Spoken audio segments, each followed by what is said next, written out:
necesita como mínimo 6 décadas de estabilidad y de progreso.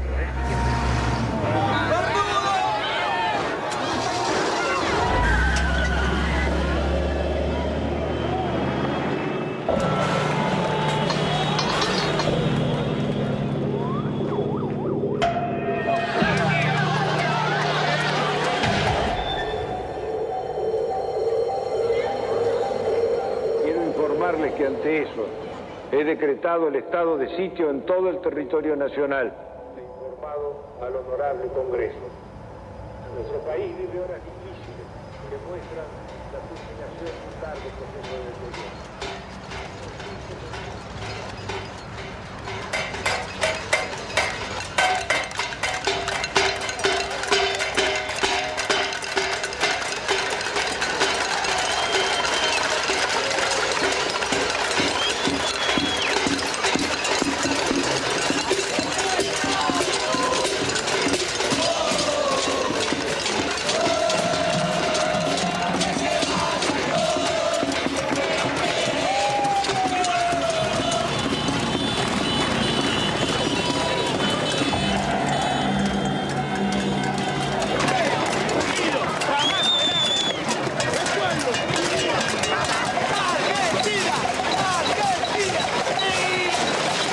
Después de muchos años, cuando el país parecía sumido en la apatía, estalló la insurrección. Era la patriada espontánea de los nadies, que haciendo sonar sus cacerolas, se derramaba por los barrios y ocupaba la ciudad de las instituciones y los bancos. Terminó de hablar y la gente se volcó espontáneamente. Acá no convocó a nadie. Yo tengo 50 años, hace un mes y medio que no trabajo y laburé todos los días de mi vida, todos los días. Porque no quiero el estado de sitio, porque no quiero ser una súplica del Fondo Monetario Internacional. Es un modelo que no va más, se tiene que ir de la Rúa y con él todos los delincuentes que lo apoyan.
pueblo no se va. Son trabajadores, amas de casa, empleados, jubilados y estudiantes, herederos de aquellos que por décadas habían desafiado dictaduras y persecuciones, soportado ajustes y en democracia traicionados. ¿Qué había pasado en la Argentina? ¿Cómo era posible que en una tierra tan rica se sufriera tanta hambre? El país había sido devastado por un nuevo tipo de agresión, ejecutada en paz y democracia. Una violencia cotidiana y silenciosa dejaba más víctimas sociales, más emigrados y muertos que los del terrorismo de Estado y la guerra de Malvinas.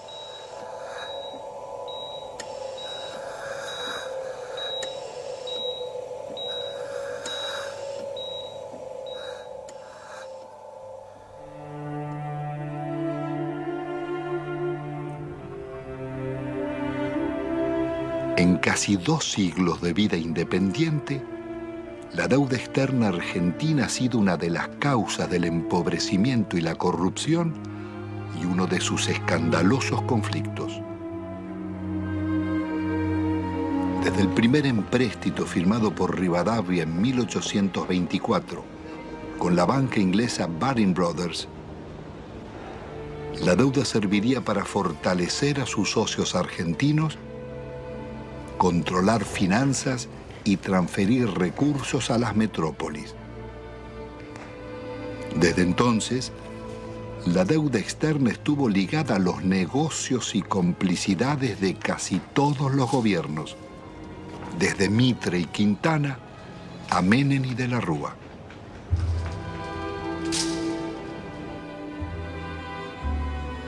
La política del endeudamiento fue gestando en la Argentina generaciones de tecnócratas y funcionarios más dispuestos a servir a bancos y corporaciones internacionales que a defender su país.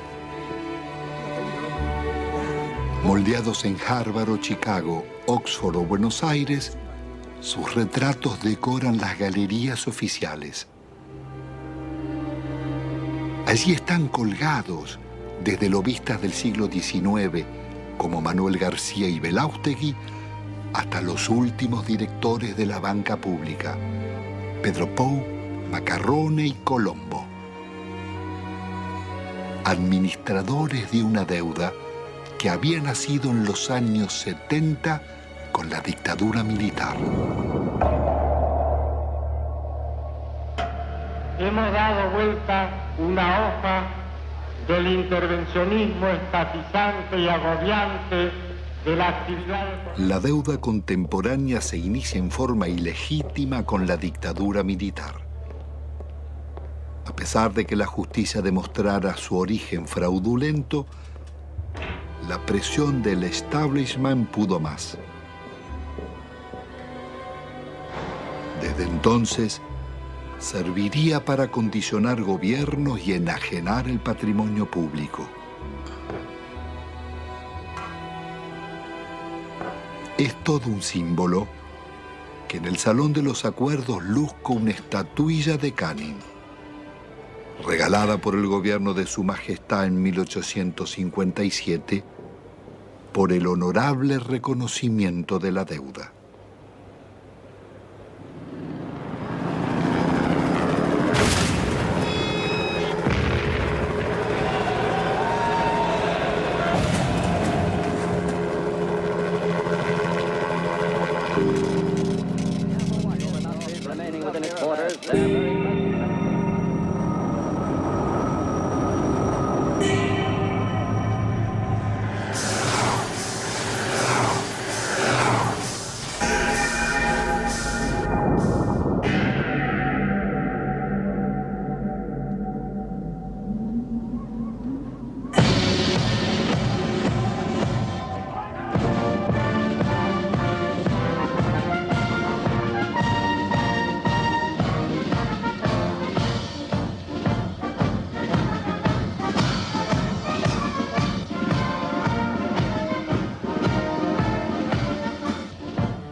La alianza entre los bancos extranjeros y las corporaciones será el nuevo poder en la Argentina. Después de 7 años de plan neoliberal, el gobierno de la dictadura deja un país hipotecado con una deuda externa de 45.000 millones de dólares. La mitad es deuda privada. Son 23.000 millones que dicen deber bancos extranjeros radicados en el país, como el Citibank, el First Boston, el Chase Manhattan, Bank of America, el Banco de Italia, Londres, Español, el francés y el Deutsche, y también el Banco Río, el Quilmes, Galicia y otros. Multinacionales como ESO, Fiat, IBM, Ford, Mercedes-Benz, Swift, Pirelli, los grupos empresarios locales de Pérez Compán, Bulguerón y Bridas, Macri, Techin, Fortabat, Pescarmona, Gruneisin, Soldati, Cogasco, Celulosa y otras. Una descomunal deuda privada que un alto funcionario de la dictadura le pasaba al Estado, Domingo Cavallo. Doctor Domingo Felipe Cavallo. Convertido en superministro de Economía de los gobiernos de Menem y de la Rúa, sería responsable del permanente crecimiento de la deuda y de los mayores despojos que sufriera el pueblo argentino.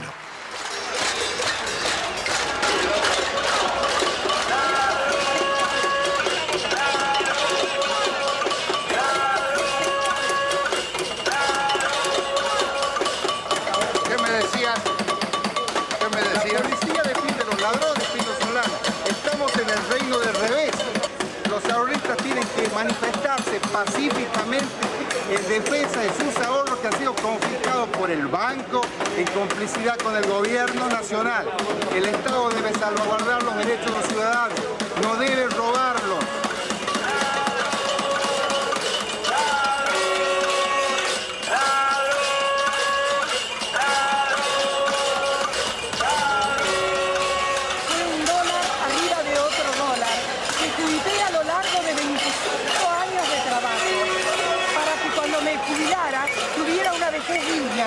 Cosa que el gobierno no me da.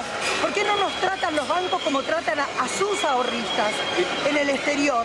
Y yo los puse en bancos privados, porque desconfiaba de los bancos nuestros, porque ya me agarraron en el 89. Pero evidentemente soy una estúpida. Entonces, ¿qué necesitan? ¿Una bomba? Yo no soy de poner bombas, pero al menos me desahogo con la cacerola. Esta cacerola le hizo puré a mis hijos para que cada vez que la vea sepa que si me roban porque ellos son unos sinvergüenzas, pero yo luché por mis derechos. Yo soy el decano de los cañitas de Avellaneda. 65 años vendiendo diario y todos mis ahorros están en el Citibank. ¿Por qué no me lo devuelven? El gerente me dijo que me lo iban a devolver. Mentira, mentira y mentira. Y todos mis ahorros del sacrificio de mi vida los tengo ahí. Hay una deuda externa en la que los bancos le deben a la Argentina. Es una deuda inversa, en cierto modo, porque las casas matrices tienen que hacerse cargo de los depósitos bancarios. Eso está en la jurisprudencia argentina desde 1971, en el famoso caso Swift-Deltec, en donde se resolvió que la casa matriz era responsable por las deudas de sus filiales. Y es una estafa que el Estado tenga que hacerse cargo de las deudas del sector privado. ¿Y el caso de nuestra deuda externa? La deuda está plagada de ilegitimidades. Primeramente hay una ilegitimidad de fondo. Es ilegítimo pagarle a los bancos cuando hay 18 millones de pobres y 9 millones de indigentes. Hay una prioridad humana en esto. Segundo, hay usura. La usura está aprobada tanto que si se hubiera aplicado una tasa de interés normal, la deuda externa se hubiera terminado de pagar en 1988. ¿Pero cómo fue la estafa? Hubo préstamos de las casas matrices a las filiales, que eran movimientos intracompañía, que esos préstamos eran considerados deuda externa, cuando en realidad eran movimientos dentro de la misma empresa. se compraban dólares. Esos dólares se los depositaba en una cuenta en Estados Unidos. Con la garantía de esa cuenta daban otro préstamo que entraba al país, se compraban dólares y así se lucraba indefinidamente con la tasa de interés. Es lo que se llamó en aquella época la bicicleta financiera, con la que se hicieron fortunas. Y precisamente los grandes beneficiarios fueron los grupos económicos que son los mismos de siempre. Al finalizar el gobierno de Alfonsín, la deuda externa se aproxima a 54.000 millones de dólares. Menem dejará en manos de la banca acreedora determinar cuánto se les debe. El Congreso jamás trataría la deuda, ignorando la Constitución y la denuncia de Alejandro Olmos. 10 años después, llegará a 130.000 millones. No confundamos a la gente con un mal concepto de la palabra deuda, porque todos queremos endeudarnos, pero después decimos que está mal que el país se endeude.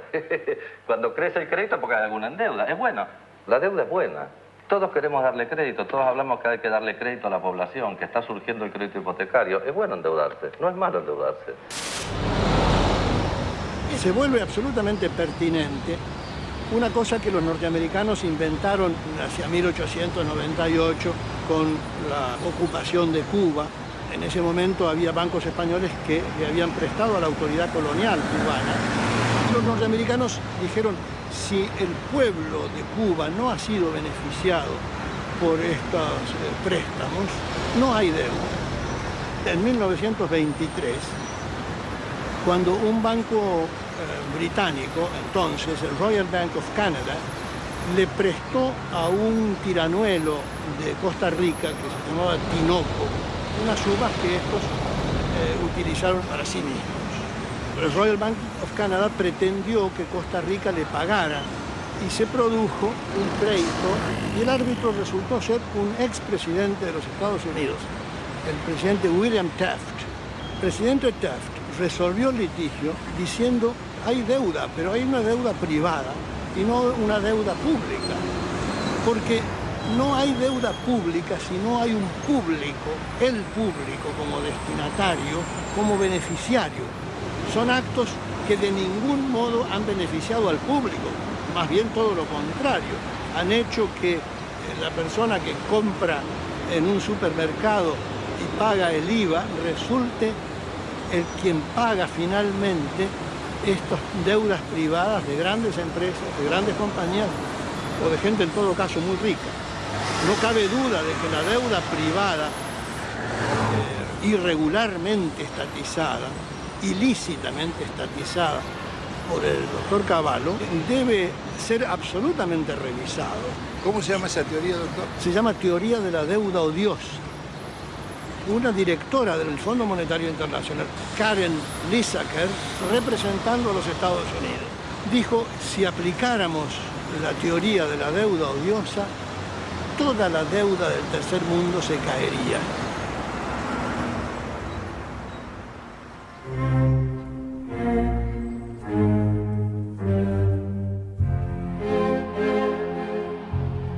La democracia retorna de la mano del radical Raúl Alfonsín con un discurso socialdemócrata.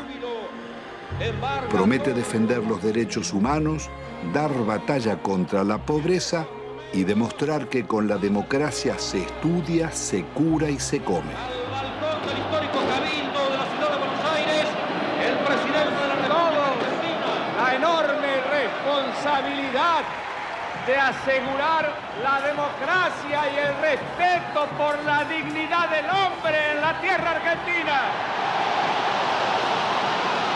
Hemos dicho que esto significa que el Estado no puede subordinarse a los grupos financieros internacionales, pero que tampoco puede subordinarse a los privilegiados locales. Pero el Estado está en quiebra y es preciso optar. El ministro Grinspoon propone denunciar la deuda externa y privilegiar el crecimiento. Alfonsín lo considera inviable y cede a la presión del poder. Y esto ha de lograrse a través de un ajuste que va a ser duro y que va a demandar esfuerzos de todos. Esto se llama, compatriotas, economía de guerra. todos vayamos sacando las conclusiones. El drástico ajuste se llama Plan Austral. Una vez más, millonarios recursos públicos pasarán a los bancos y corporaciones. Alfonsín actúa con un doble discurso. Promete investigar la deuda, pero ordena al presidente del Banco Central legitimarla. Promueve el juicio a las juntas militares por los crímenes de la dictadura y 2 años después, las leyes de obediencia debida perdonarán los delitos cometidos bajo órdenes superiores. Es el logro de la insurrección de los oficiales carapintadas. La población sale de sus casas y desafía los tanques.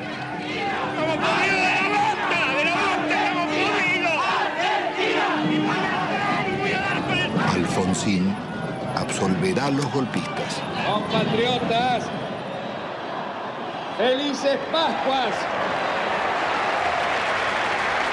Los hombres amotinados han depuesto su actitud. Algunos de ellos, héroes de la guerra de las Malvinas, que tomaron esta posición equivocada. La derrota electoral del radicalismo acelera la crisis. Un golpe del mercado desata la hiperinflación y se producen saqueos en los supermercados. He resuelto resignar el cargo de presidente de la nación argentina con el que el pueblo me honrara desde el 10 de diciembre. Alfonsín debe renunciar 6 meses antes de finalizar su mandato.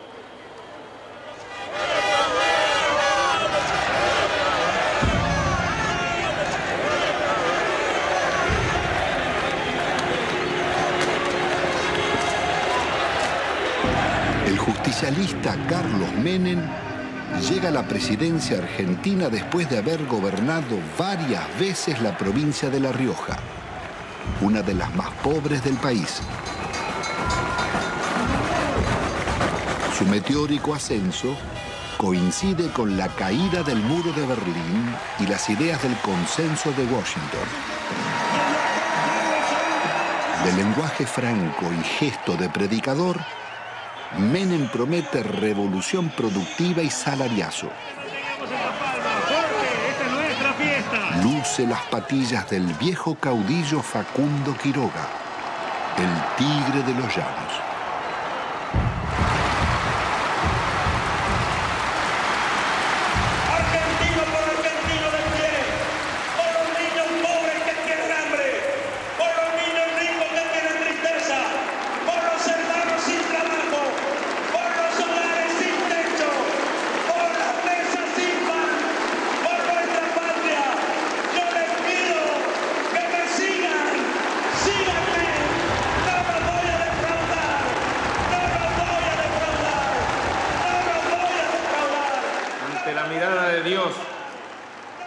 Y ante el testimonio de la historia, yo quiero proclamar: Argentina, levántate y anda. Hermanas y hermanos, con una sola voz para decirle al mundo: se levanta a la faz de la tierra una nueva y gloriosa nación. Son los tiempos del supuesto fin de la historia. El discurso único de la globalización y las democracias neoliberales en América Latina.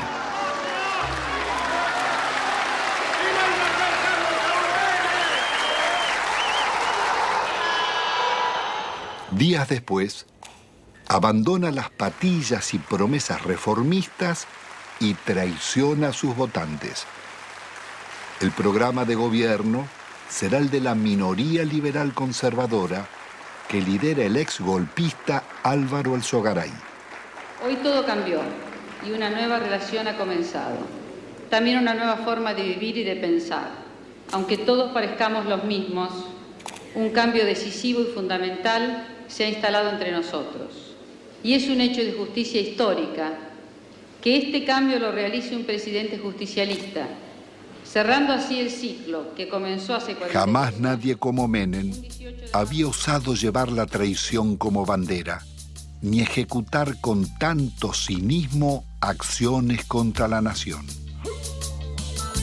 El travestismo del nuevo jefe va a pulverizar medio siglo de resistencias populares. Impone la ideología de la derrota frente al modelo global. Indulta a los jefes de la dictadura y traiciona a millones de trabajadores que soportaron la represión. Abandona el antiimperialismo popular y la política de no alineamiento de Perón y Evita para establecer relaciones carnales con Estados Unidos. Su programa será el del Banco Mundial y el Fondo Monetario.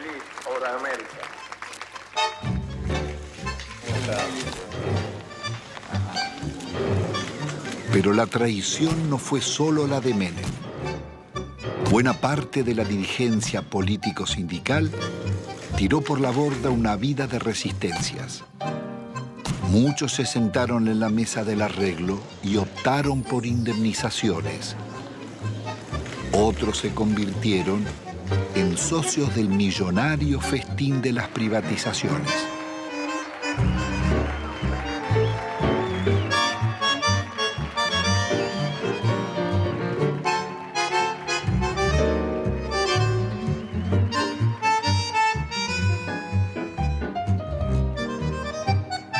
Senador Cafiero, usted que es un dirigente histórico del justicialismo, ¿cómo explica la traición de Menem?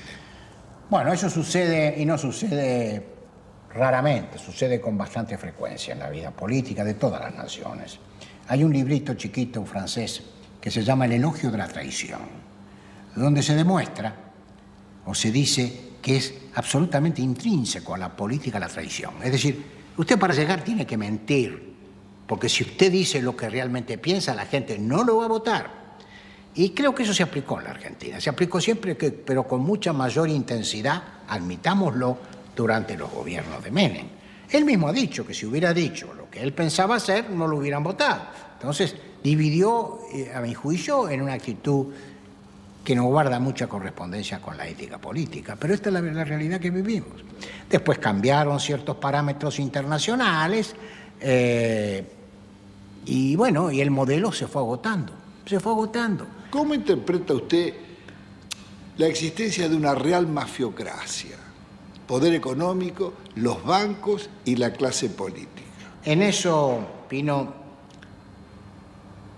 no quiero abrir un juicio, diría yo, absoluto. Mi larga vida humana y política me dice que a veces hay que relativizar un poco las cosas. No todo es blanco y negro. No todo es corrupto y puro. Hasta la misma sociedad argentina, en su conjunto, no puede atribuirse la pureza y asignarle la corrupción a sus clases dirigentes. En definitiva, las clases dirigentes emanan de la propia sociedad. En la Argentina no solo hemos fallado los políticos, y yo asumo la parte de culpa que me corresponde. Yo podría decir que han fallado muchos estamentos dirigentes de la sociedad argentina, y que si hay que hacer un juicio general, estamos todos en el infierno del Dante. Bueno, es indudable que la traición es muy efectiva. La traición es de una potencia política fenomenal, justamente porque es traición, porque te cala en lo más hondo, porque viene por la espalda, porque no estás preparado, porque se da de quien menos la esperás, si no, no sería traición. En ese sentido, el PJ es el alumno más desarrollado, más excelso de esa visión que expone Cafiero.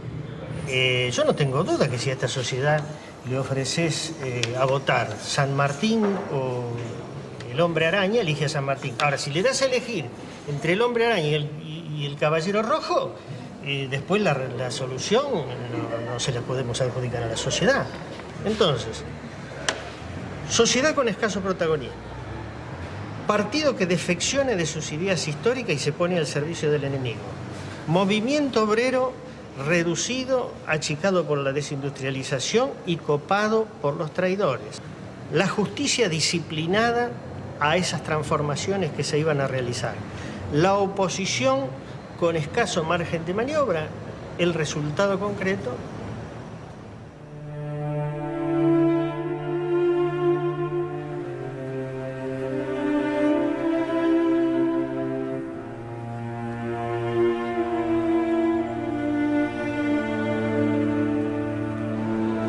El modelo neoliberal de Menem sería inseparable de la degradación republicana y la corrupción. Su plan político requiere una Corte Suprema de Justicia y tribunales federales adictos, más la delegación de poderes especiales por parte del Parlamento. Al mes de haber asumido, consigue su ley de leyes, la reforma del Estado, que le abre las puertas a las privatizaciones. El Senado de la Nación trata hoy una ley trascendente para el país, que por primera vez va a atacar en forma frontal las deficiencias estructurales que tiene el Estado Nacional en su conjunto y a través también de sus empresas públicas. Nuestro reconocimiento en nombre del presidente de la República Argentina, porque con este proyecto en su ejecución iniciamos la revolución productiva.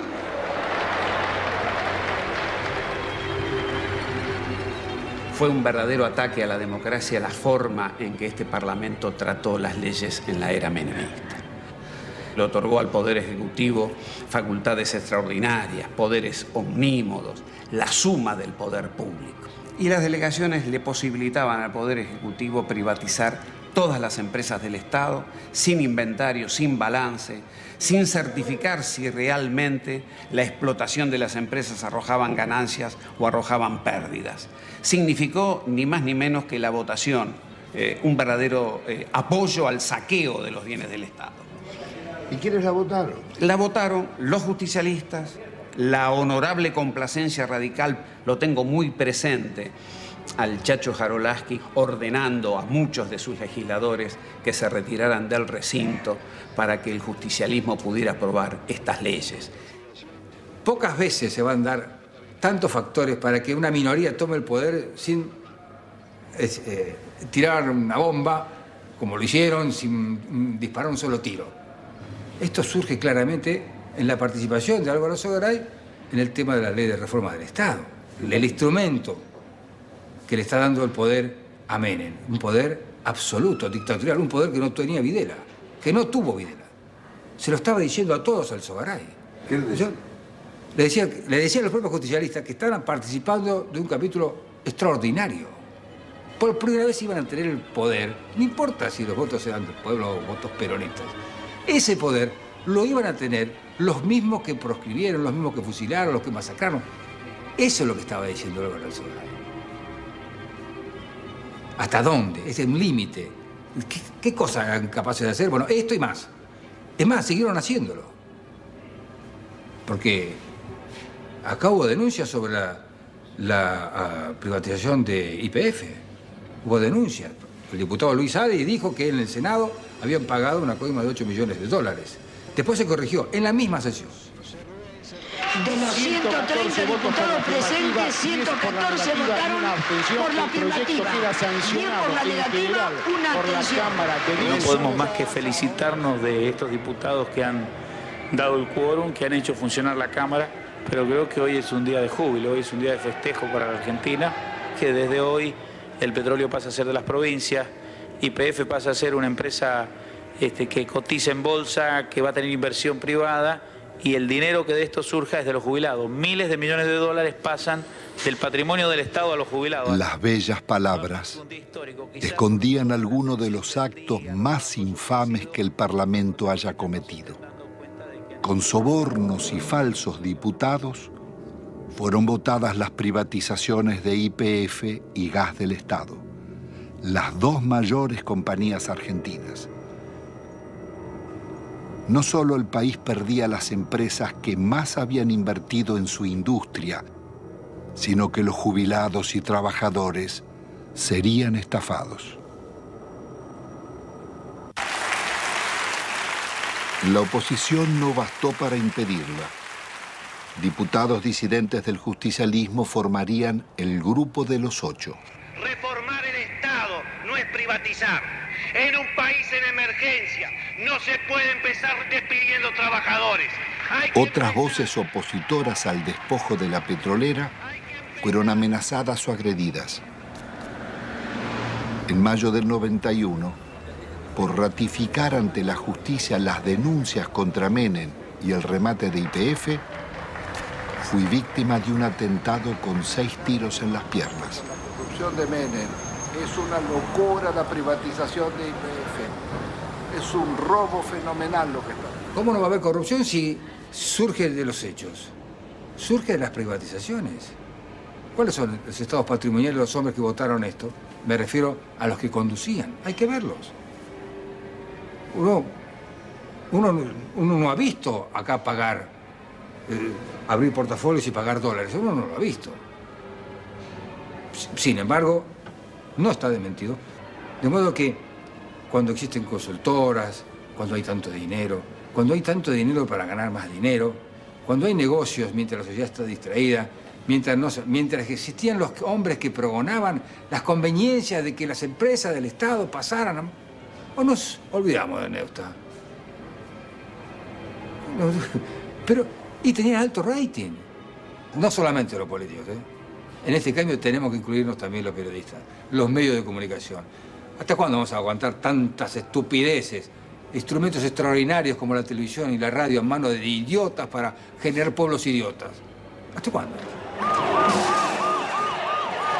El Congreso de la década mafiosa, el que votó las leyes más vergonzosas y antinacionales, tuvo que sesionar rodeado de cordones policiales. Fueron tantos los atropellos contra el pueblo que todas las semanas se oyeron sus reclamos.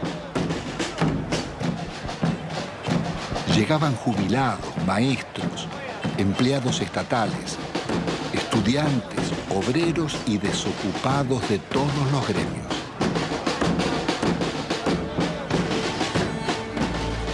Comenzaron los tiempos oscuros en que el presupuesto nacional se aprobaba en Washington antes que en el Congreso. Y el ministro Dromi llamaba a la resignación porque el país estaba de rodillas.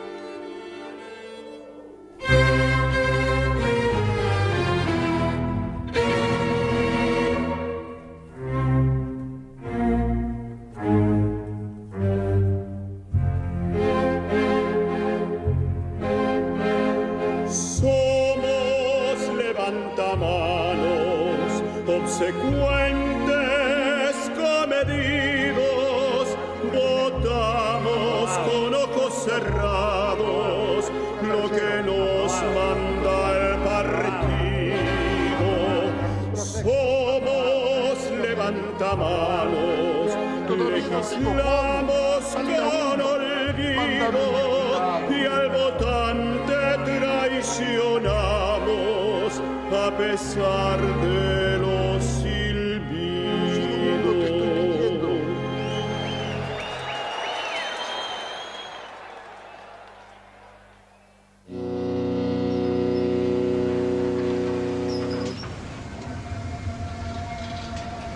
El instrumento concebido para consolidar el modelo es el plan de convertibilidad.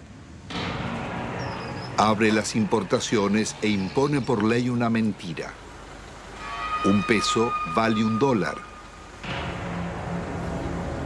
Logra detener la inflación, pero deja indefensa la industria nacional. De producir el 95% de lo que consumíamos y exportar máquinas, tornos, trenes y electrodomésticos, pasamos a importar telas, carnes, lácteos, frutas o pastas.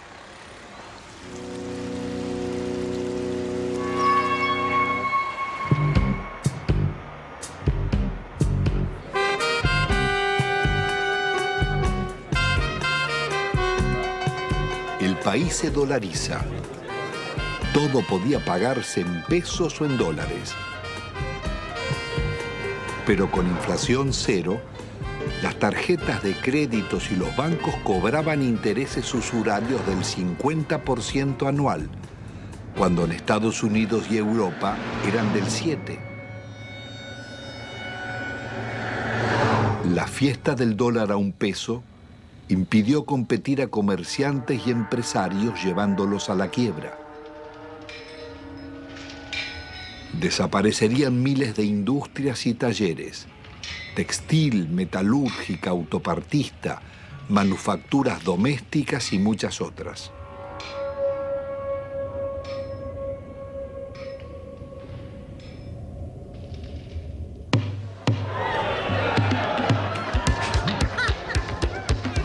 Fueron los años farandulescos de la exhibición de fortunas malavidas. Tenemos que tratar de no robar por lo menos 2 años. Es lícito la coima, es lícito apropiarse de lo ajeno. Si alguien tiene que meter la mano en la lata, la ponga despacito, chiquitito, que no se vea. La vida se privatiza y se amuralla. Nace el país de los custodios y los countries, el de los ricos y famosos. ¿Usted es peronista? Siempre fui, siempre fui. El pizza con champán.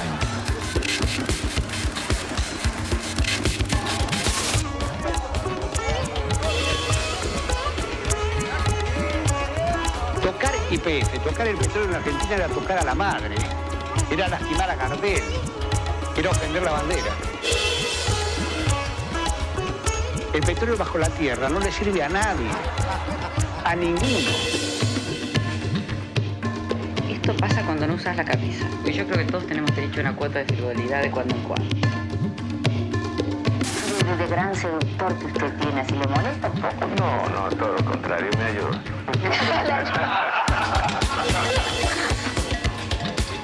Perdón, mi amor, porque realmente hace calor acá, ¿eh? Qué guapo que es, cómo mejoran la estética los políticos, ¿eh?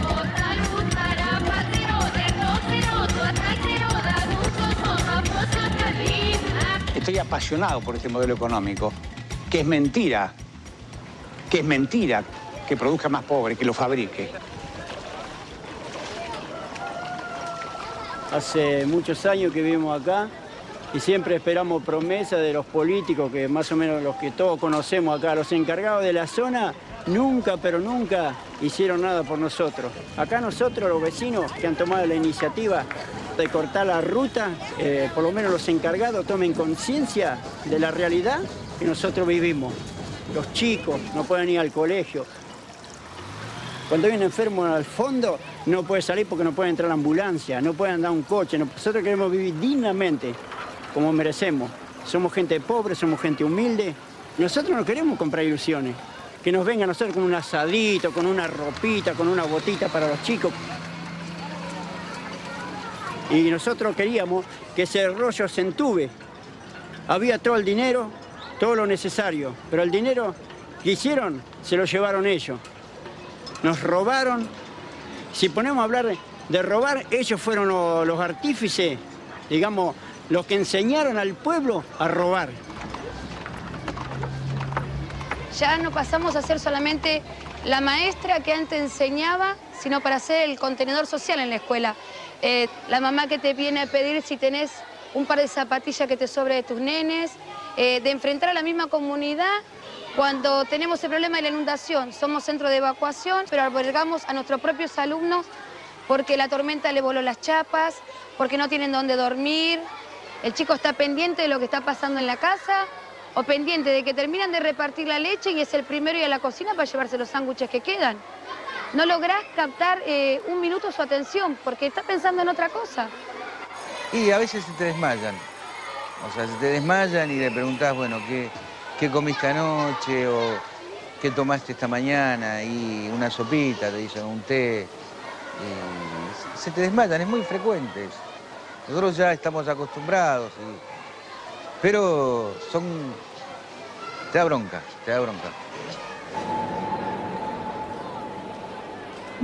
El plan de convertibilidad integraba un proyecto de dominación funcional al pago de una deuda externa que era incobrable. En 1992, el ministro Cavallo negocia con el secretario del Tesoro americano Nicolás Brady canjear la deuda por el patrimonio público que se ofrecía a precio de remate. Las empresas estatales podían comprarse con bonos del Estado que cotizaban al 15% de su valor nominal, pero se los reconocían al 100%. El acuerdo le haría perder al país más de 30.000 millones de dólares.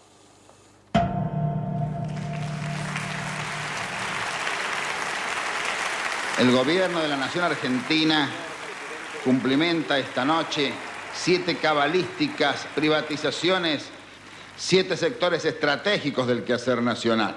Encaramos las privatizaciones de la televisión, de los teléfonos, de instalar el sistema del peaje, de instalar la concesión vial o la concesión ferroviaria, también de privatizar las radios y de incorporar, por supuesto, la privatización de la empresa estatal de la aeronavegación. Nosotros hemos ideado un decálogo que dentro de unos días se conocerá, que es el decálogo menemista de la reforma del Estado. El mandamiento 1 son palabras de Menem, él no lo conoce aún. El mandamiento 1 está extraído de sus muchos discursos, dice así: nada de lo que deba ser estatal permanecerá en manos del Estado.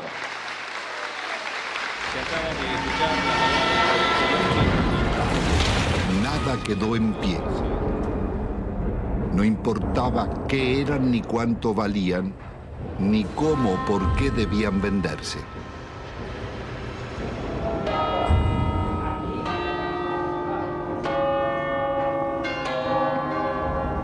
Más allá de los siglos y los métodos, las concesiones de bienes del Estado serían continuidad de las viejas explotaciones coloniales. Antes fue el oro y la plata de Potosí. Hoy las ganancias del petróleo, el agua o las comunicaciones. Las compañías extranjeras hicieron en nuestro país lo que no les hubieran permitido hacer en los suyos. En términos de incumplimiento de las obras de inversión, se les perdonaba. Si no lo hacían o si no se aumentaban las tarifas, como se hizo en la Panamericana, para que el usuario le financie la inversión.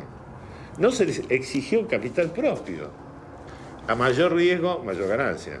En la Argentina, a nulo riesgo empresario, ganancias descomunales.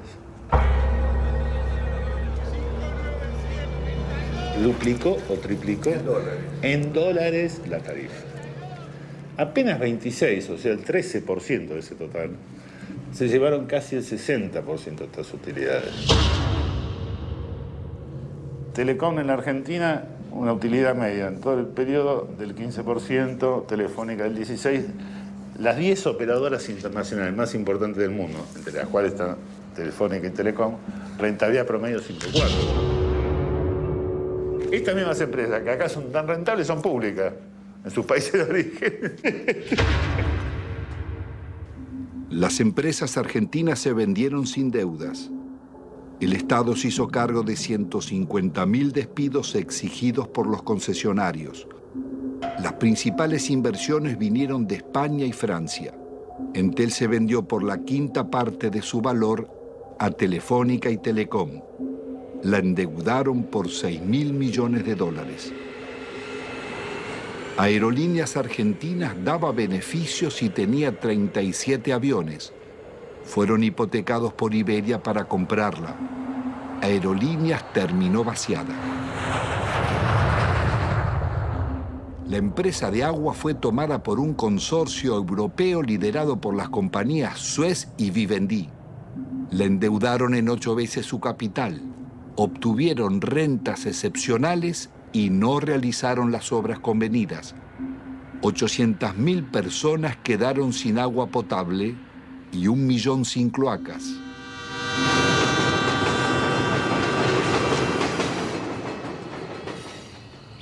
Quizás no exista en la historia nacional un vaciamiento igual al de los ferrocarriles. Fue el mayor golpe que sufrieron las economías regionales. Miles de familias tuvieron que emigrar. Había 36.000 kilómetros de vías Solo quedan 8.000. 95.000 puestos de trabajo, quedan 15.000. Después de una década, el Estado paga más subsidios que antes y debe al Banco Mundial $700 millones prestados para pagar despidos, más otros 700 millones de intereses por haber suprimido 80.000 puestos de trabajo.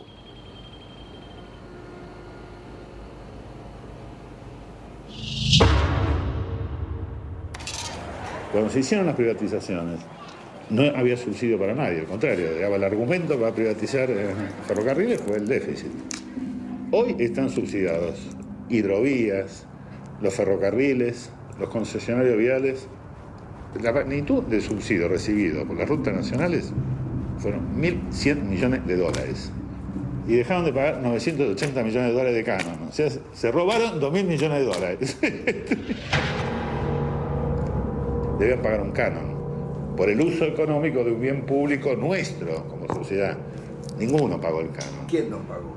Ninguno. Ni los concesionarios viales, ni el Correo, ni Aunequian. Sistemáticamente la seguridad jurídica en Argentina fue unilateral. Es para las empresas. Pues, siempre que renegociaron en contra de los usuarios y consumidores. ¿Cuál es la razón para que siga funcionando semejante impunidad?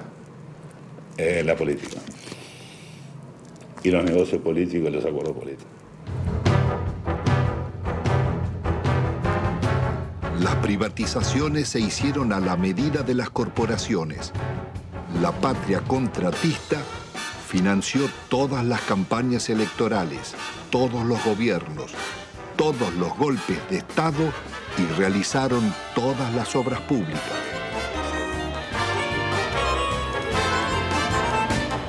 Ningún otro sector gozó de tantos privilegios, mercados cautivos, subsidios millonarios, ventajas impositivas, sobreprecios, condonación de multas e incumplimientos, prórroga de concesiones y especificación de deudas en dólares. Fueron expertos para no cumplir los contratos con el Estado, defraudarlo, litigar contra él. Estos son Sogma y Sideco de Macri, Bridas de Bulgeroni, Loma Negra de Fortabat, Pecón de Pérez Compán, Techín de Roca, Benito Rollo, Pescarmona y otras.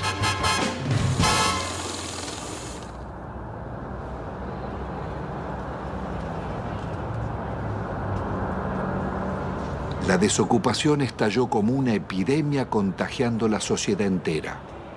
Cientos de colas de desocupados se multiplicaron por todo el país. El desempleo pasaría del 11 a más del 20% y otro tanto de subempleo. ¿Cuál es la situación de los trabajadores? Han perdido buena parte de su salario, han perdido protección social, han perdido casi todo el derecho al despido, han perdido casi la protección contra los accidentes y las enfermedades. Más de la mitad de los trabajadores están en negro teniendo en cuenta estas condiciones. Se ha llegado prácticamente a la desprotección más absoluta propia de los países más atrasados de la Tierra.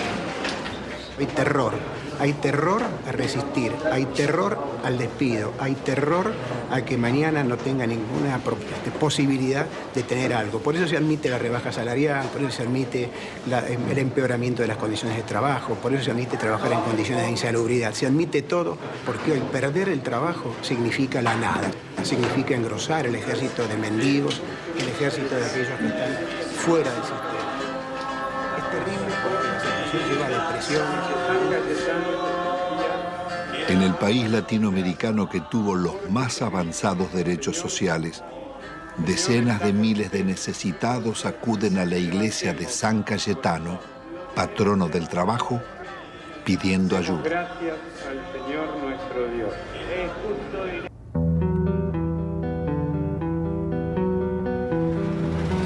Argentina es un caso único en el mundo y en América Latina.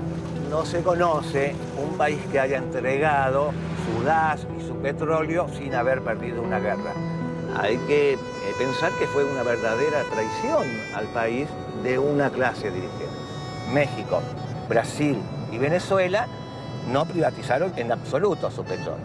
Félix, ¿por qué fue una salvajada la venta de YPF? Fue una salvajada por el papel que tenía YPF dentro del país y en el concierto de las petroleras del mundo.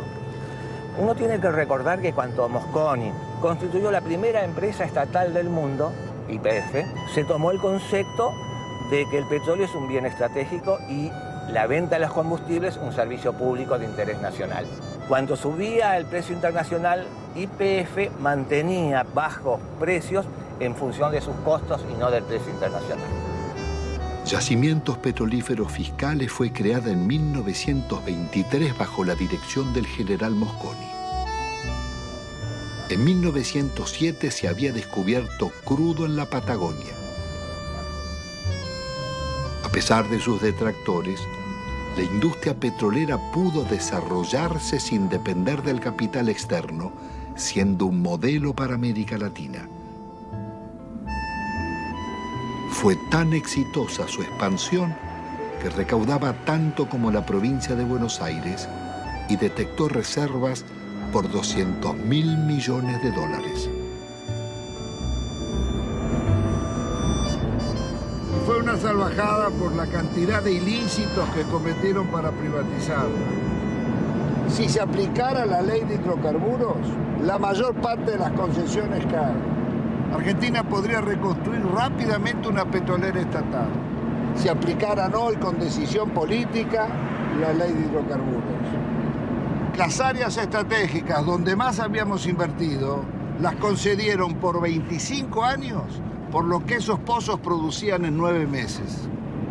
El remate fue tan grosero que Menem mismo se llevó las acciones a Nueva York para venderlas. A 19 pesos una acción que costaba 38 y 350 millones de acciones por 19 pesos tenés la estafa del país. Fue tan grande la estafa que se contrató a la empresa McKinley para que rebajara las reservas argentinas y al año siguiente se subieran al mismo nivel que se tenía anteriormente. Vendieron un área con una reserva, supongamos, 100, y la reserva del área tenía una reserva de 140. El monopolio de las 4 empresas nos ha castigado con las tarifas más caras del mundo y paga regalías de las más bajas del mundo. ¿Pero y quién controla los pozos? Sacan lo que quieren. Sí, y hacen simple declaración jurada. ¿Cómo? Por simple declaración jurada nos dicen, nos informan a los argentinos lo que extrajeron. El valor de la reserva y de lo que está bajo tierra y el valor de las instalaciones se lo regalaron. No hubo que montar nada. Estaba el área con los muchachos adentro, con los equipos adentro y estaban los caminos donde se colocaba el petróleo iba a tal caño, iba a tal otro caño.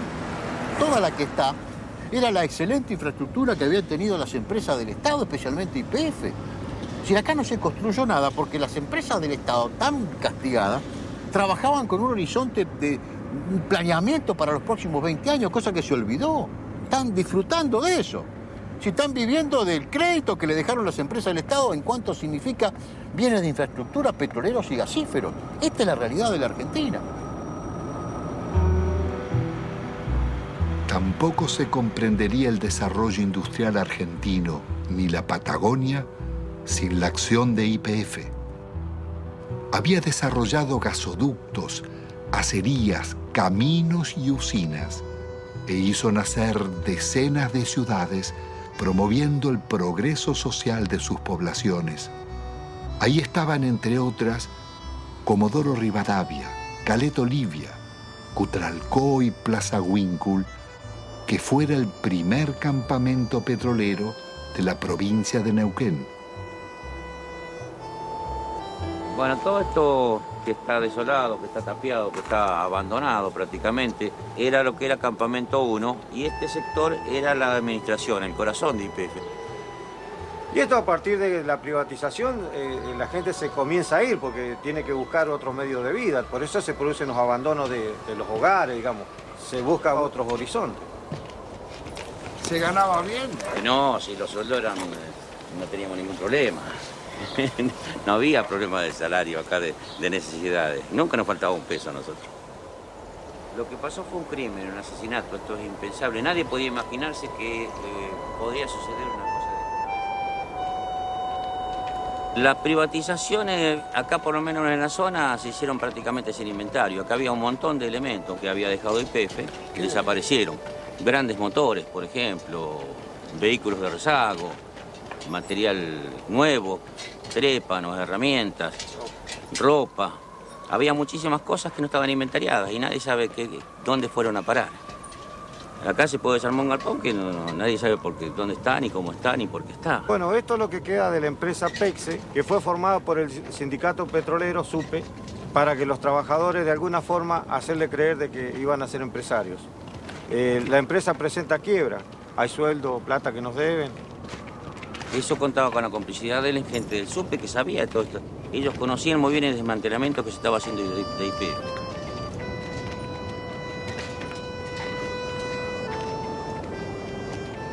Si la gente agarraba 40, 50 mil dólares y aunque lo echaran de la empresa y le hacían por ahí hacer un curso de repostero, de computadora, de cualquier cosa, durante un año donde le estaban pagando. Entonces la gente por ahí aceptó la privatización y aceptó el despido, sin pelear. Porque claro, tenía la plata en el bolsillo. Lo que pasa es que esa plata después se la fue gastando. Se compraron vehículos, se ampliaron casas, se pusieron kioscos, negocios. ¿Mucho desocupado? Muchísimo desocupado. Nosotros podemos hablar de 5.000, 7.000 desocupados o más. No hay censo. No hay censo serio que nos diga hay tantos desocupados. Pero sabemos que son miles los desocupados. Sabemos que somos miles los que estamos subocupados y que vivimos a medias. Pero los desocupados no solo fueron los de YPF. A ellos se sumaron otros miles de las industrias y comercios que cerraban. Años después, en el invierno del 96, Utralcó protagonizaría una pueblada. Nos estamos cagando de hambre nosotros. Le damos el gas, le damos el petróleo, le damos la electricidad y nos pagan así. Agotados sus reclamos por trabajo, miles de desocupados se instalaron en la carretera nacional durante días y noches, soportando 10 grados bajo cero y resistiendo las cargas de la gendarmería.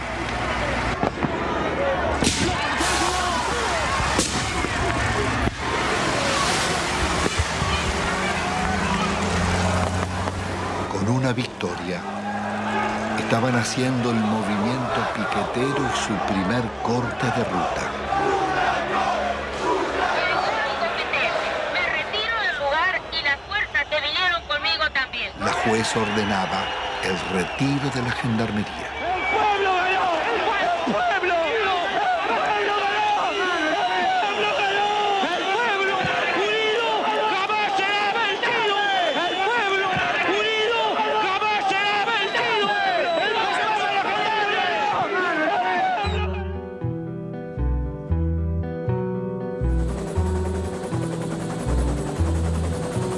La del Estado era un orgullo de todos los argentinos y era una de las 2 o 3 empresas que en el mundo eran tomadas como modelo.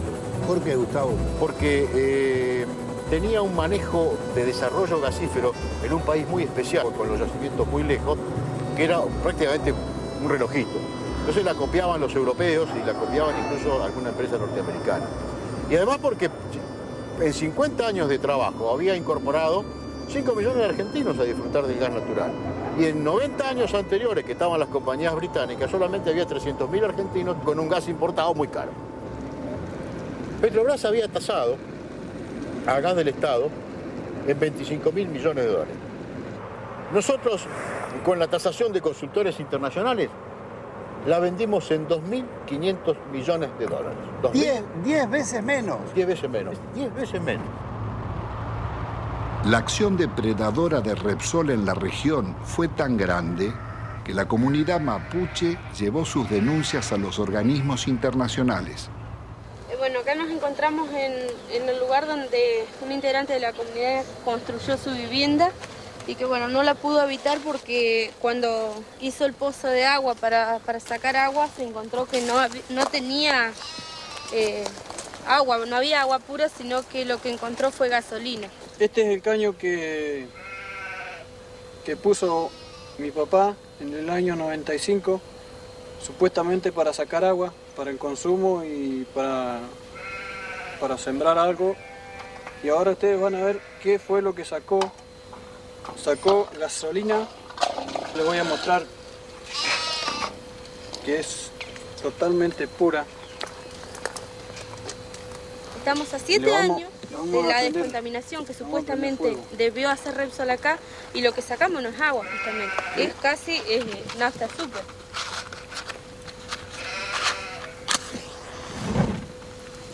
Ahí está. Esto no solamente acaba en 55 hectáreas, sino está toda la napa contaminada del agua. De acá hacia abajo, donde da el curso de la napa, el agua se va hacia abajo.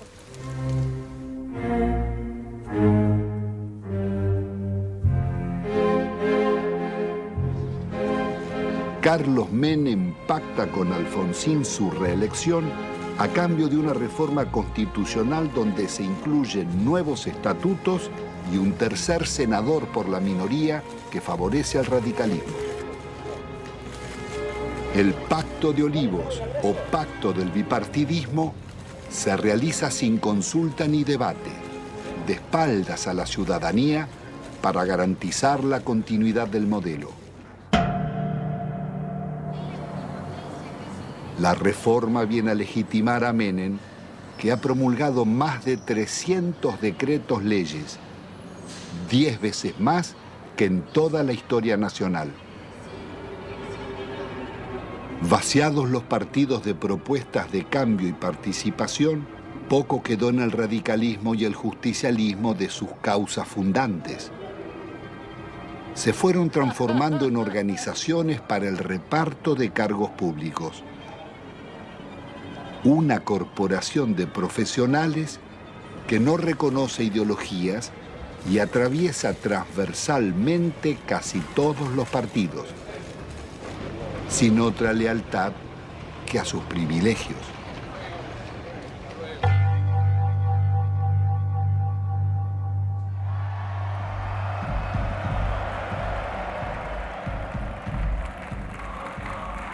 De la otrora poderosa Confederación General del Trabajo, solo queda el eco de antiguas multitudes.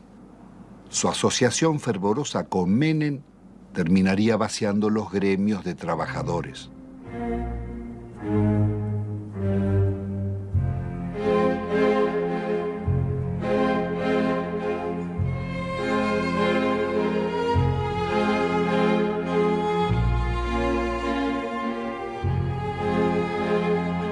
Entre besos y abrazos, los gordos de la patria sindical negociaron a los trabajadores e hicieron fortunas personales.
La sociedad argentina le reprocha haber sido parte imprescindible de un pacto mafioso de impunidad que se consolidó en nuestro país en la década del 90. Se le reprocha haber admitido, haber legitimado el remate de las empresas públicas al mejor postor y de una forma realmente a precio vil. Se le reprocha el despojo de los derechos de los jubilados, el despojo de los derechos de los trabajadores, haber justamente brindado impunidad a los políticos que han delinquido en la función pública. En las últimas décadas, Ninguno de los altos funcionarios que delinquieron contra el Estado fue condenado.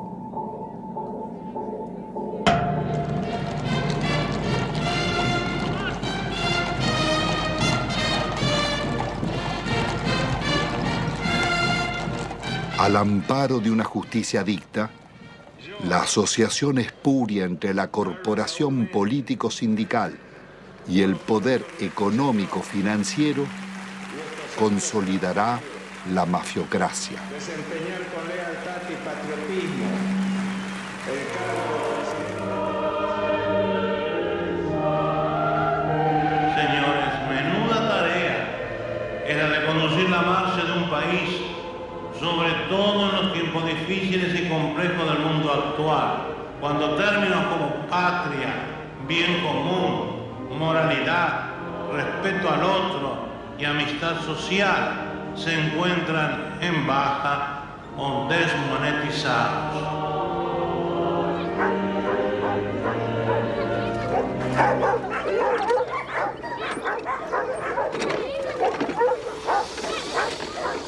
¿Qué va a comer? Tengo 7 chicos, no tengo trabajo, no tengo no tengo ni mercadería, nada, no tengo colchón, no tengo colcha. En la indigencia total estamos aquí. No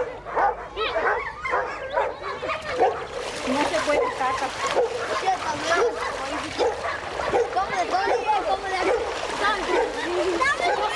Así ya cayendo de las casillas. No hagan nada por aquí.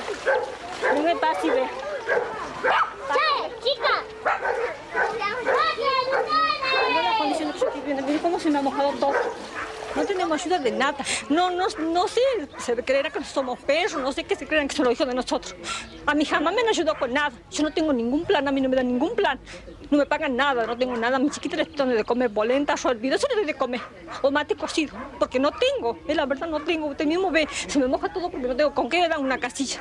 Nadie me da una casilla. Siempre han prometido, sí, me han anotado todo, pero no me han dado nada. Nunca, a mucha gente, a la señora que está ahí, a todo eso. Doña Mariela, usted también venga después. Tengo una cosa, no sé, mi hermana a mí me dice, andate al médico, todo, porque está muy mal, está flaca, todo. Pero sabe que yo, es una cosa que yo ya no aguanto más, porque la situación como está, que no hay trabajo, y que yo no tenga que darle de comer a mi hijo, a mí me duele un montón. Tiene que ella me pregunta, mamá, ¿qué vamos a comer? Y yo, ¿qué les voy a contestar? No hay, no tengo. Ellos no entienden, son chicos. Pero uno le tiene que decir la verdad. Tiene que decir la verdad, pero bueno, a mí me duele decir que no tengo que darle de comer, pero es la verdad.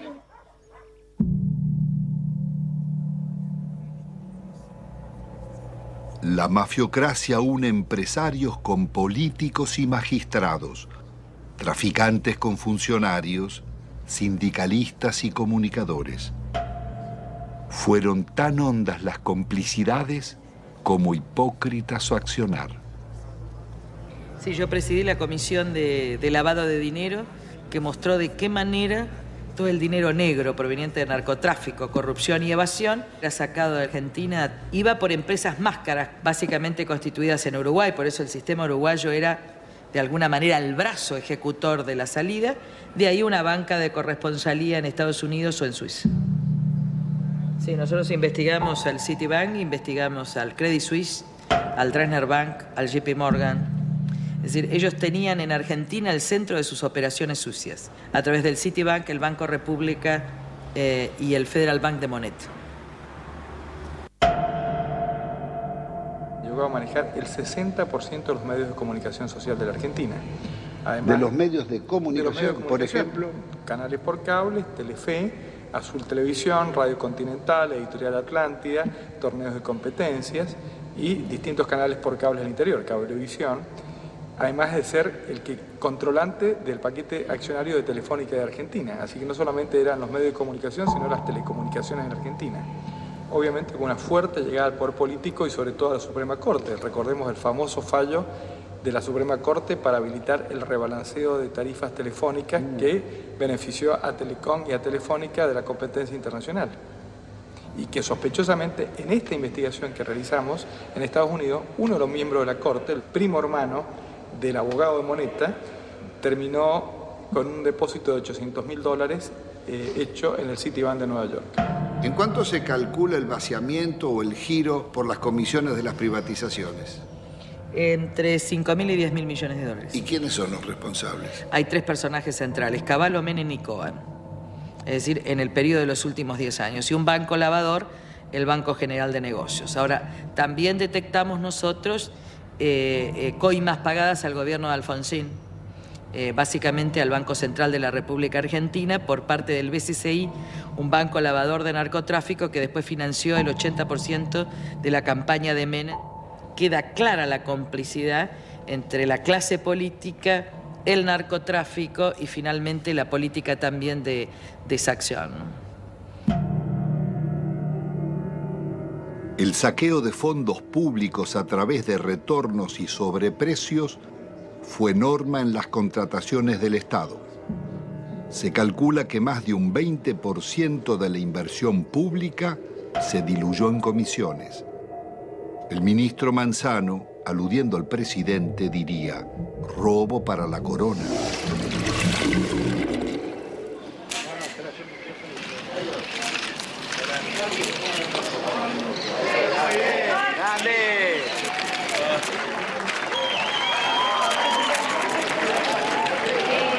Presidente, ahí, presidente.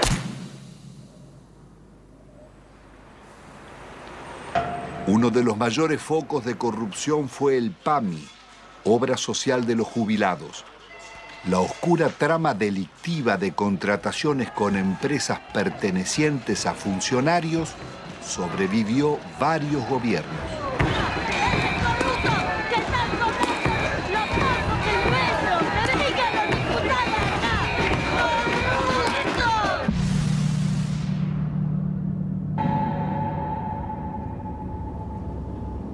Yacyretá es una de las más grandes represas de llanura del mundo, con un dique de contención del río Paraná de 67 kilómetros de largo. Fue la mayor obra financiada por los argentinos y la caja negra de la política nacional desde la dictadura en adelante. ¿Cuál fue el mecanismo de la corrupción en Yacyretá? Bueno, fue sobrevaluar siempre los valores de las obras, alargar los plazos de obra, llevar la obra hacia adelante como hoy estamos sin poder terminarla y generando costos, porque estamos hablando de 13.000 millones, pero todavía no sabemos cuándo la vamos a terminar. 5 veces más costaba. 5 veces. Le doy un ejemplo concreto. La reprogramación 85, evaluada en 30 millones de dólares, que fue informada durante varios años al Banco Mundial y al Banco Interamericano de Desarrollo. Ese valor terminó firmándose en el año 89 en 180 millones de dólares. Muchos lo firmaron, algunos no la firmamos y así quedamos fuera del trabajo de Yacyretá en la consulta. ¿Entre esos usted? Entre ellos. ¿Y quién estaba era un frente a la señor consultora? Carretoni, fue el que manejó toda la campaña de Alfonsín en su momento y de Angelos en el otro. Convencional constituyente también. Convencional constituyente en el 94. El señor Carretoni, que era el dueño de la consultora libre del Grupo Argentino. Suegro del director general de la constructora. ¿De quién? Repítemelo. El señor Carretoni, suegro del ingeniero Rizzo. Es decir, que el jefe de la consultora que debía controlar costos, terminación, calidad técnica de las obras era el suegro del constructor. Exactamente, eso.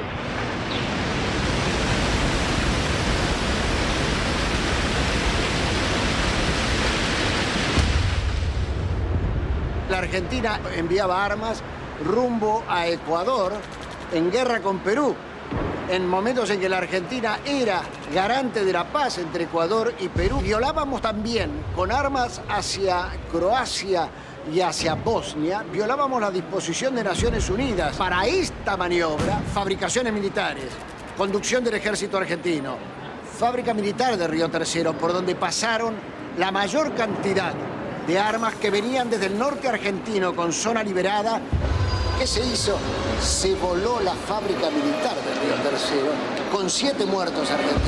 Después de marzo del 95, era menester hacer desaparecer todos los rastros, entre ellos los documentos, los inventarios y todas las huellas que podían demostrar de que aquello no fue una casualidad, sino fue una clara intencionalidad al servicio del encubrimiento. ¿Quiénes componían esa banda para la asociación ilícita? Califican como jefe de la asociación ilícita a un expresidente de la República, Carlos Saúl Menem. La lista no es aquí terminante, ¿no? Hay muchos más, pero hay también algunas circunstancias como estas. Los suicidios, muertes accidentales. Se cae un helicóptero enfrente al hipódromo argentino en el campo de polo, donde muere uno de los hombres claves. Se suicida con mano invertida el capitán Estrada, hombre que ha formado parte de las bandas del terror en los tiempos horrorosos en la República Argentina. En este cuadro, lo que hoy falta investigar es dónde está la plata que se robaron. Carlos Menem, su cuñado Emir Yoma, Cavallo y otros involucrados en la causa del contrabando de armas serían arrestados. Pero la Corte Suprema los dejaría en libertad. El delito impregnó la dirigencia en todos sus niveles. Ministros, jueces y altos funcionarios fueron llevados a la justicia por causas de corrupción, como los justicialistas Alberto Coan, Gerardo Sofovich, Juan Carlos Alderete, Matilde Menéndez, María Julia Alzogaray, Carlos Grosso, Claudia Bello, Triaca, Dadone, Grisanti, Amira y Emir Yoma, Vico y Espadone, los funcionarios radicales Del Conte, Mazorín y muchos otros, y los candidatos presidenciales Angelós y Masachesi. Me pongo al frente de lo que hace a combatir la corrupción. Las anteriores amenazas se referían a una causa por exportaciones de oro, donde se generaron aparentemente créditos fiscales ficticios. Si no querés que te arruinemos en el trabajo y la vida, deja de romper las pelotas, me corta en el brazo. Durante los años de Menem, las mafias se desarrollaron bajo la complacencia del gobierno y seguirían actuando después. Su accionar dejó decenas de secuestros extorsivos, asesinatos, robo de vehículos, muertes dudosas o por gatillo fácil, falsos accidentes y suicidios nunca esclarecidos.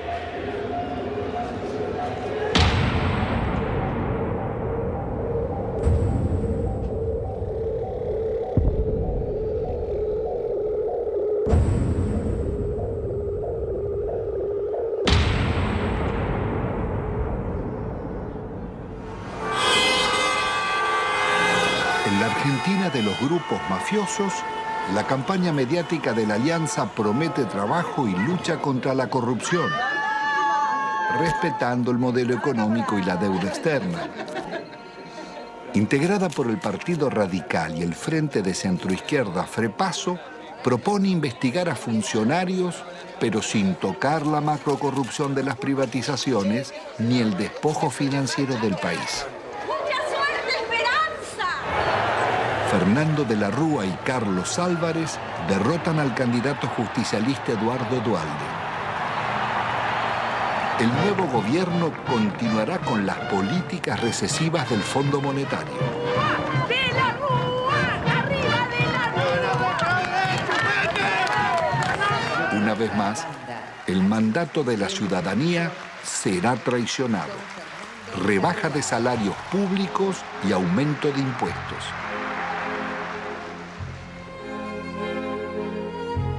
De la Rúa viaja a España llevando la prórroga de la concesión del yacimiento de gas más rico del país, Loma de la Lata, para la petrolera Repsol.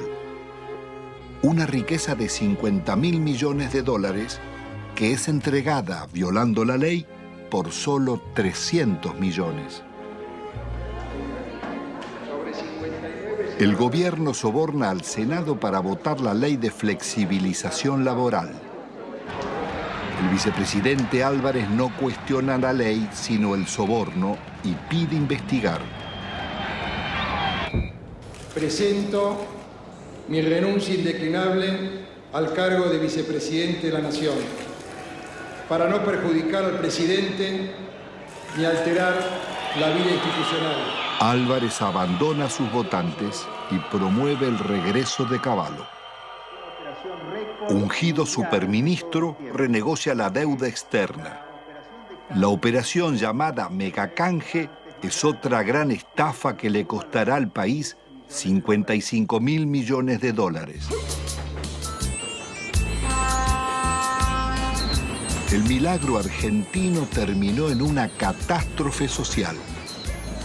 Los planes de Cavallo liquidaron a la clase media, hicieron más ricos a los ricos y más pobres a los pobres. El 60% de la renta quedaba en manos del 10% más rico.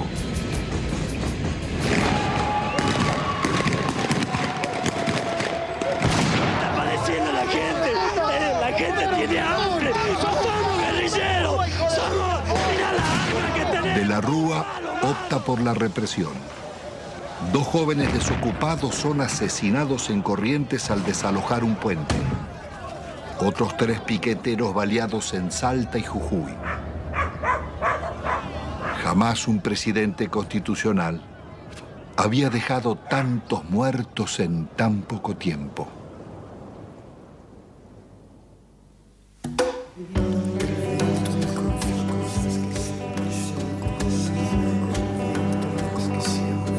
El viento me confió cosas que siempre llevo conmigo. Me dijo que recordaba un barrilete y 3 niños. Que el sauce estaba muy débil, que en realidad él no quiso. Que fue uno de esos días que todo es un estropicio. Iba cargado de culpa y seguía confesando. En su lomo de distancia no cabalgaba ni un pájaro. Era un fantasma ese viento, un alma en pena penando, y en ese telar de angustias tejió sus babas el diablo. Aquí se pudo prever con exactitud qué iba a pasar luego de cada ajuste económico que existía en el país. Los famosos ajustes, estos desde la época de Alfonsín, de Menem y demás, cada ajuste significaba la irrupción en el hospital de una cantidad enorme de desnutridos, de niños desnutridos y de sus familias. Entonces era como decirse uno a otro, mirá, esperemos, todos 3 meses hay que preparar cama. Venía una cantidad impresionante de chicos desnutridos. Hasta que nos hartamos y en el año 82 salimos a la calle e hicimos un gran movimiento que salió en todos los diarios y que interesó a todo el país. Pero la política siguió, la política del ajuste.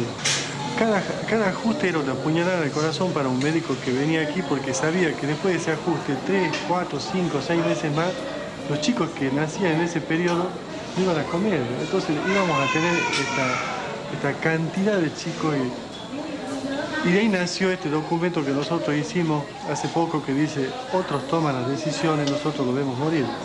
Pero resulta que cuando nosotros empezamos a leer, traducíamos bibliografías del inglés.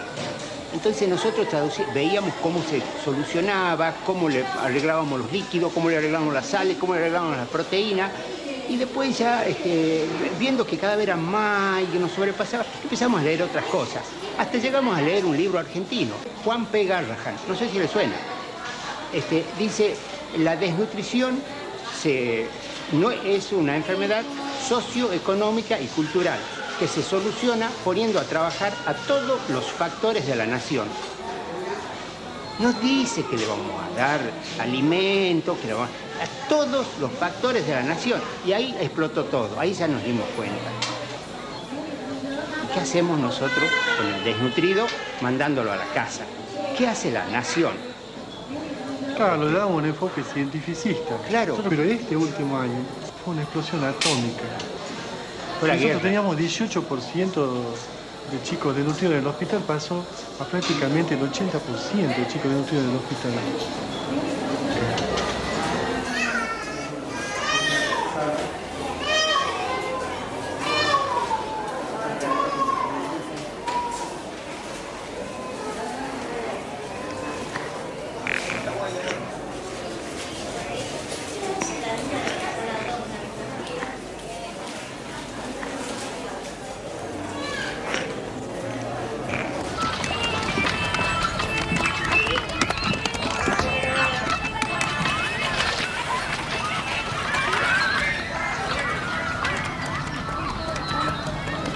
Si ustedes ven un basural, los niños sin padre, una chica de 14, 15 años embarazada, ningún padre, un montón de los hijos de nadie, donde comen un día sí, un día no. Y yo le digo a esa chica que tiene 14, 15 años, mira, dale a tu nene para que la diarrea, pollito, polenta, lechecita, agua limpita. Bueno, eso es una falta a la ética, eso es una crueldad inconcebible. ¿Cómo le voy a decir si ella está comiendo de la basura? Los chicos viven de la basura. Estos son sobrevivientes de la tercera generación de desnutridos o de la segunda generación los que están dando a luz estos chicos. Porque cuando se produce el fenómeno mueren muchos chicos. Los que logran sobrevivir, sobreviven con baja estatura, con menos fuerza, con menor capacidad intelectual, pero no por eso dejan de ser personas. Y no por eso dejan de tener sentimientos. Eso de calificarlos como si fuera un subproducto de la sociedad es indignante. Son personas como vos y como yo. No solamente desde el punto de vista de los derechos, sino desde el punto de vista de que también le duele un hijo, de que también le duele una criatura que se le muere, que se le enferma, y de que también tiene derecho a tener su casa, su agua potable, su comida todos los días, su trabajo. Los derechos, aquí hablamos de derechos humanos. ¿Qué derecho humano tiene esta persona? Se le han pisoteado todo, absolutamente.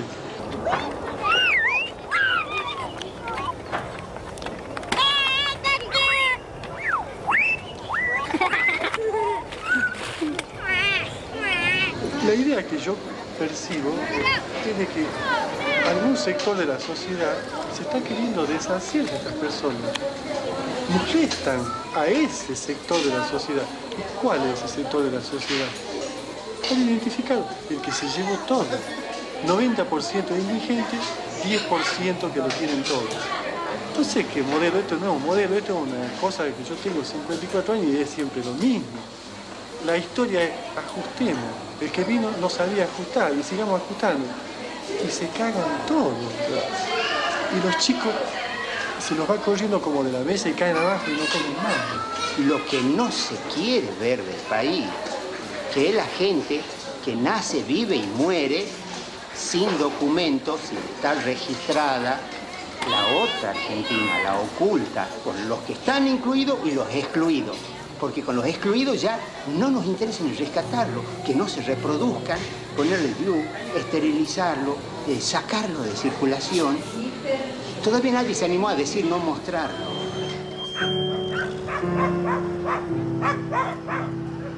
Produciendo nuestro país una riqueza alimenticia capaz de satisfacer 300 millones de personas, los niveles de pobreza que denunciaba la película La Hora de los Hornos en los años 60 serían apenas el anuncio del genocidio neoliberal de los 90. De enfermedades curables o desnutrición, mueren cada día en Argentina 55 niños, 35 jóvenes y adultos, 10 mayores.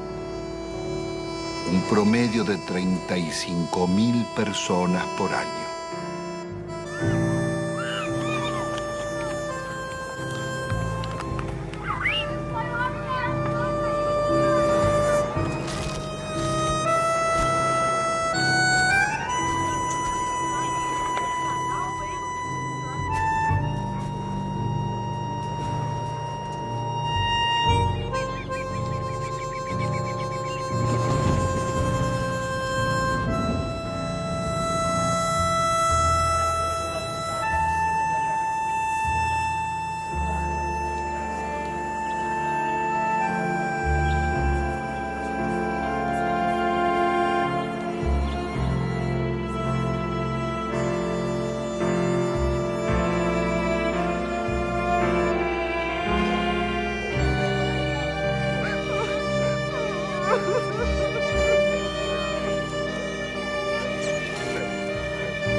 El país era presentado al mundo como el modelo a seguir. El Fondo Monetario homenajeaba a Menem en Washington por el milagro argentino. Presidente, esta foto para mí va a ser estupenda para mí. Para mí también. Mi popularidad, la suya no sé. No sé, vamos. Ya no sé. Me parece que ya le dije que una foto con el diablo siempre es peligrosa. No, por favor. La responsabilidad de nuestros gobernantes en el genocidio social no exime a los organismos internacionales ni a sus mandantes, Estados Unidos y Europa, ni a las injustas relaciones comerciales del norte con el sur. Los programas económicos neorracistas que dieron grandes beneficios a costa de segregar y producir la muerte prematura de millones de personas son crímenes de lesa humanidad en tiempos de paz. Sus autores y ejecutores no pueden gozar de impunidad.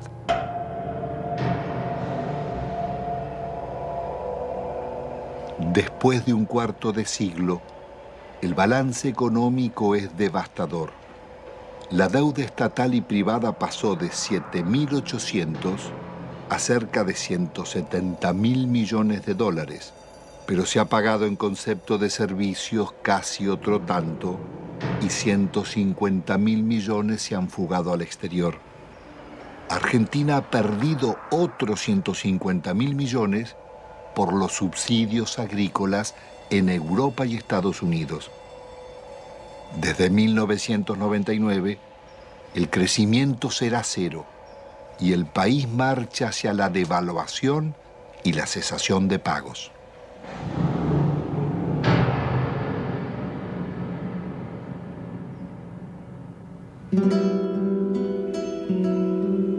Al terminar esta memoria, quizás quede el sentimiento que la realidad no puede cambiarse, o que los responsables del saqueo son los triunfadores y nosotros los derrotados. Pero la realidad fue distinta. Ni la dictadura, ni Menem, ni de la Rúa consolidaron sus proyectos, ni los bienes concesionados se perdieron para siempre porque pueden recuperarse.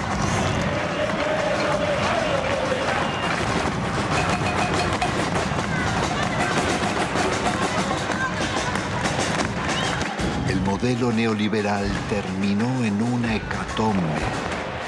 Sus responsables no pudieron vender todo lo que deseaban, ni los mayores bancos públicos, ni los grandes astilleros Río Santiago, ni las usinas termonucleares, ni Yacyretá, Salto Grande o EPEC.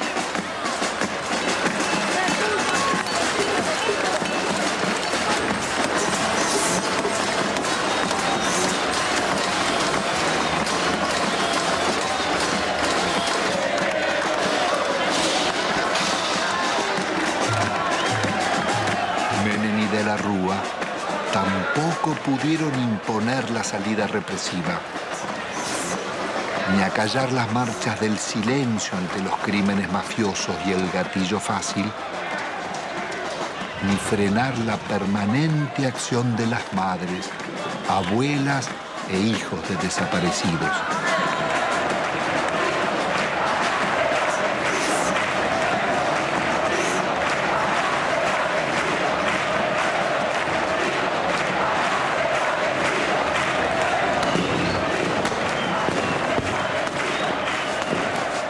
Impidió otra historia, la de miles de luchas y movilizaciones de resistencia del movimiento social desarrollado durante la década.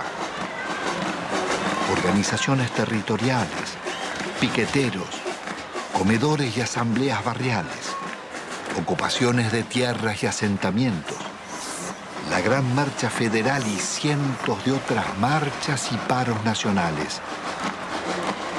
El CTA, las fábricas recuperadas por los trabajadores, las continuas protestas de jubilados, las mujeres rurales en lucha, estudiantes, ahorristas, comerciantes y artistas culminaron en esa pueblada espontánea de diciembre que, como el 17 de octubre o el Cordobazo, cambiarían la historia argentina.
Sigo, señores, no me dedico a cerrar el hocico, pero tampoco vocifero los miedos que por ahí andan como roedores.